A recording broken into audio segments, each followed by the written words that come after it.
माँ ने फिर से उसे भोजन लाने के लिए पुकारा तो छोटी चिड़िया भीतर तक डर गई और आगे की जांच करने की हिम्मत नहीं जुटा पाई। माँ ने अपने मुंह से उसे बाहर खींचा। छोटी चिड़िया को लगा कि माँ उसे खिलाने जा रही है, लेकिन वह फिर से उसी जगह लौट गई और मुंह खोलकर खाने का इंतजार कर रही थी। इस बार माँ ने उसे संकेत दिया कि उसके साथ चलना है। अब वह बिल्कुल बाहर जाने की हिम्मत नहीं कर रही थी, यहाँ तक कि जब समुद्री लहर दूर से आती दिखती थी वह डर से छिप जाती थी। इसने उसे 2.5 दिन तक खाना नहीं खिलाया। भूख के चलते वह बेचैन हो गई। इसलिए छोटी चिड़िया ने एक दिन अपनी ताकत जुटाई और सुरक्षा के बिना ही खाने की खोज में निकल पड़ी। उसने पत्थरों के ऊपर चढ़कर देखा और बुलबुला युक्त घोंघा देखा। तुरंत उस पर दौड़ पड़ी, परंतु जैसे ही वह बाहर आई उसे एक ठंड का झटका मिल गया। छोटी चिड़िया डरी हुई भाग निकली। यह नहीं जान पाई कि हवाएं ठीक घोंघे की जगह तक पहुंच रही थी। तभी वह घोंसला में जाकर स्थिर हो गई।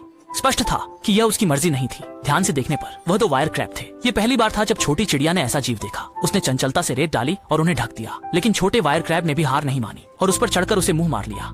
इसके बाद छोटी चिड़िया ने बड़ी आंखों के साथ उन्हें समुद्र तट की ओर जाते देखा। आखिर समुद्री लहरें उन पर चढ़ी। उसे क्रैब की सुरक्षा की चिंता हुई, लेकिन जब उसने देखा कि सभी ठीक हैं, तो वह राहत महसूस कर बैठी। मगर तभी एक छोटे क्रैब ने कुछ देखा और डर से अपने पंजे छोड़ दिए।